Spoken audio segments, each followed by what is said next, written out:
acting real strange, pretending they're welders and cowboys and such,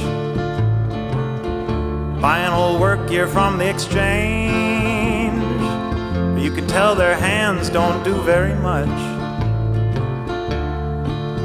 Saying me, more cowboy than you.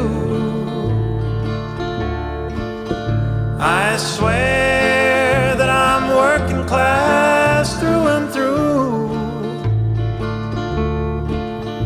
Okay, to be fair, I haven't welded anything since high school, so I'm so out of practice. But yeah, this is my weld. Everyone's glued to their flickering It's not that screens. Faces illuminated But hey, in the it's dark. holding it up. It's Their pin pockets treaded are and it full does and their job. cars are clean. Their biggest worry is where they should park.